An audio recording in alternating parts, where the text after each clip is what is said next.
In this presentation, you will learn about the public sphere. Associated with Goethe University, Frankfurt, the Frankfurt School was a school of social theory and critical philosophy. The German intellectual movement was founded during the interwar period during the Weimar Republic as a reaction against the contemporary socio-economic systems which were capitalist, fascist, and communist around the 1930s. Those who belonged to the Frankfurt School were concerned with the conditions that were political, economic, and societal, which allow social change to be realized through rational social institutions. Their emphasis on the critical component of social theory comes from their attempts to transcend the ideologies of positivism, materialism, and determinism by returning to the critical philosophy. Since the 1960s, the critical theory work at the Institute for Social Research has been guided by Jürgen Habermas's work on communicative rationality and intersubjectivity. Jürgen Habermas and the public sphere. Habermas is a German philosopher and sociologist in the tradition of critical theory. Among his most notable works is Public Sphere that prompts one to explore democracy and question its existence in plural societies. His work with the Institute for Social Research best explains the history and controversy surrounding the structural transformation of the public sphere. He studied under Horkheimer and Adorno in Frankfurt, Germany during the 1950s and investigated the ways in which elections were held during the Enlightenment and the American and French revolutions, as well as how elections impacted political discourse. The central element of democratization, according to him, is political participation. He wrote The Structural Transformation of the Public Sphere in 1962, which contrasted the participatory active forms of bourgeois public life in the age of liberal democracy with more private forms in an industrial society governed largely by media communications and the elite classes. He explored the development of the bourgeois public sphere in Britain, France, and Germany during the 18th and 19th centuries, and then raised the question of its degeneration in the 20th century. In addition to outlining the notion of the bourgeois public sphere, public opinion, and publicity, Habermas analyzed social structures, political functions, and the concept and ideology of the public sphere, and then illustrated how the public sphere has grown in recognition of society. Finally, he explains how public functions have changed as well as how public opinion has changed. Habermas explained that the bourgeois public sphere, which appeared around 1700, served as a formal boundary between the private concerns of individuals in their family, economic and social lives, and the demands and concerns of both. In this tradition, the conflict between a means of achieving societal consensus and common interests was employed to bring together bourgeois and citizens. The public sphere was a broad range of media, including newspapers and journals, political discussion institutions such as parliaments, political clubs, literary salons, and locations where public assembly took place, along with pubs, coffee shops, and other public areas which were conducive to social and political dialogue. It was the first time in history that both individuals and organizations could influence public opinion, allowing them to express themselves directly and influence the laws and policies of the society. As a result of the development of a bourgeois public sphere, public opinion that resisted state power and the interests that dominated bourgeois society in general could be developed. The public sphere referred to by Habermas thus points to a space that exists between the ordinary requirements of everyday life in civil society and the realm of state power. As a result, the public sphere serves as a medium between the private realms of the workplace and the family and state. In Habermas's words, the bourgeois public sphere refers to the spaces in which individuals interact with the government and social policies that oppress their rights. According to public sphere principles, all issues of general concern could be discussed. Freedom of expression and assembly, freedom of press, as well as the right to freely participate in political discourse make up the public sphere. In Habermas's view, the bourgeois public sphere became institutionalized during the democratic revolutions, enacting constitutional rights and establishing a judicial system to settle disputes among people or groups or between individuals and the state. So it is the public sphere that affects all forms of governing decision making. According to Habermas, a liberal public sphere originated in the Enlightenment and the American and French revolutions, but has now changed to be a media-dominated public sphere under welfare state capitalism and mass democracy. The idea of public opinion no longer consists of a rational consensus that results from reflection, discussion, and debate, but instead of the manufactured opinion made by surveys and the media. In other words, he does not see the media as a facilitator for valid discussion of public issues, but as a platform for shaping the public debate around topics sanctioned and approved by corporate and state-owned media.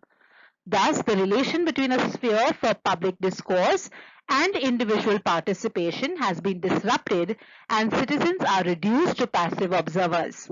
His proposal to revitalize the public realm included a proposal for an intervention to be carried out through the very institutions that facilitate public communication. Criticism. His study of the public sphere has been subjected to critical argumentation. In bourgeois society, the public sphere was generally dominated by white property owners, whereas the concept of the public sphere in democracy implies a liberal and populist celebration of tolerance, diversity, and argumentation. Working class, plebeian, and women's public spheres developed alongside the bourgeois public sphere to represent voices and interests that were excluded from it. Alexander Klug and Oscar Necht criticized Habermas for neglecting the plebeian and proletarian public spheres. It is therefore more productive to imagine a multiplicity of public spheres, sometimes overlapping, but also at times conflicting, as opposed to conceiving of one liberal or democratic public sphere. These include public spheres of excluded groups as well as more mainstream societies. It is important to note that the public sphere itself has shifted with the rise of new social movements, new technologies, and new spaces for public interaction. Evolution of public sphere in India. India is a land of multiple identities with a variety of religions, languages, tribes, communities, all clamoring for power or sustenance. Add the ideas of purity and pollution to this, having a common unified voice, or a space where communities' interaction with each other becomes impossible. As a consequence of its inability to reflect minority cultures, the public sphere has become increasingly inaccessible to minorities. Along with this inability to adequately reflect diversity, public spheres are defined by majoritarian norms and values that are considered to be neutral. The public sphere at present in India has been shaped by British colonialism and national movement and arose in response to it. India's public sphere has continued to be strongly influenced by these two factors even after independence. To understand India's specific features, it is necessary to examine how the public sphere emerged. Influence of colonial policies. Sandra Freitag distinguishes between what Habermas conceptualized as the public sphere of Western Europe and the concept she describes as public arena in India in order to understand the public sphere and its evolution in India. The influence of British colonial policies upon India may be best understood by looking at the manner in which it interacted with its population. Sandra argues that the British effectively ruled out direct social relationships between individuals and the government. Instead of a representative government, it had a representative form of government involving specific individuals representing particular groups. Thus, each of the distinct communities was represented by individuals chosen by the colonial state. A representative government emerged as a result. Sandra explained the way the public sphere is different in India, England, and France. India was an imperial state, so individuals had no direct relationship with the state. National rituals in Europe were strongly influenced by cultural values and tradition. The focus was on a shared history that defines participants as equals in relation to the state. The imperial rituals of British India, contrary to popular belief, emphasize the diversity of their rule. In the case of England and France, collective activities such as public protests and ceremonies contributed to the shaping of their states via public opinion. While this model was essential in the development of nationalism in India, the local influences prevented it from being fully replicated. In the late 19th century, agitators in North India looked to community definitions rather than European models to explain the relationship between state and individuals. Sandra asserts that these North Indian definitions are mostly about religion. Thus, religious and communist identities became a viable alternative to nationalism. In contrast to Western Europe, India has a culturally specific public sphere, which is referred to as public arenas. People could participate in the rituals of the state in public arenas. Public arenas have traditionally operated through issues of authority and legitimacy, which also shaped collective ritual in Western nation states of modernity. In light of the national movement in reaction to colonial rule, it is crucial to understand how the Indian public sphere is shaped. Compromises and collusion at the level of the administration were the product of native elites who sought exclusive power. A right to national self-determination can also be viewed as the right to define one's own public sphere based on certain desirable norms, values, beliefs, and practices within a culture. Even though minorities can exercise their right to national self-determination, public spheres are invariably disproportionately shaped by the values and symbols of the majority. Minority members are further disadvantaged when they are unable to express their cultural heritage in public. Relationship between public and private spheres. Having a public sphere and a private sphere in relation to each other is a colonial practice. The effect of colonialism is specifically derived from the way the colonial elite, adhering to its representative mode of governance, interacted with indigenous elites and representatives of various communities. Private spheres are characterized by the fact that the imperial state rarely encroaches on them and usually leaves them alone. Despite this, the imperial state has some influence in the private sphere. It enacted laws that regulated citizens' behavior, such as the codification of individual laws. In the public areas of business, criminal law, contract law, and evidence law, British and Anglo-Indian law ruled. Hindu and Muslim laws, by contrast, are defined as personal, dealing with individuals rather than regions, and dealing with the most intimate aspects of human existence, family relationships, family property, and religious devotion. Influence of national movement.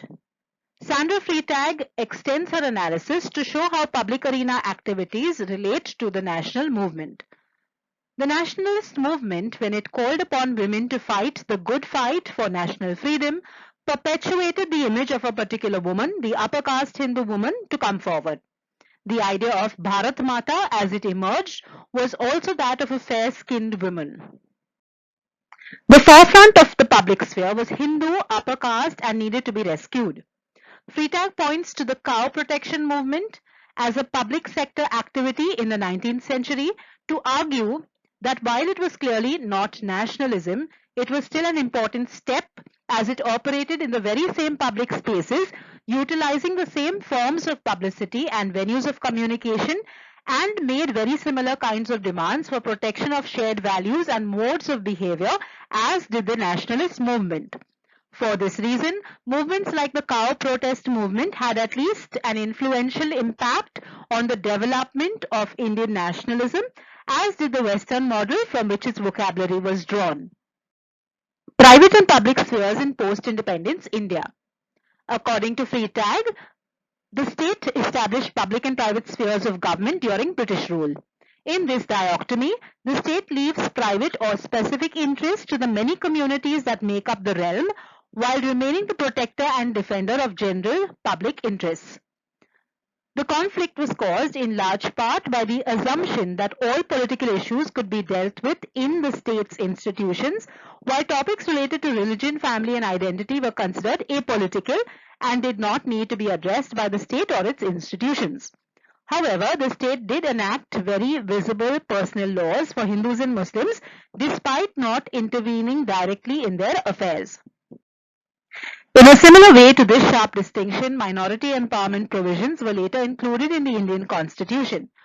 Mahajan argues that the Indian constitution had a twofold policy. It tried to ensure that no community was systematically disadvantaged, yet on the other hand, it granted each community autonomy to live according to its own wishes. The problem arises from the fact that while democracy and positive affirmation policies exist in the public sphere, the private sphere remains elusive. This is different from Western societies where democracy rose from the liberal understanding of the values of humans, while the law in India is liberal, the political, religious, or personal ideology is not. This, coupled with the multiplicity of communities and identities, creates larger issues of representation and equitable distribution of opportunities. In order for democratic public space and a democratic private space to coexist, both must be reformed. In other words, we need to institutionalize multiculturalism in society. Two separate parallel efforts are required to effectively express minority cultures in the public sphere. The first is to occupy the public sphere and prevent it from the dominance of the majority groups and reassess the relationship between the public and the private spheres. Thank you for watching the presentation.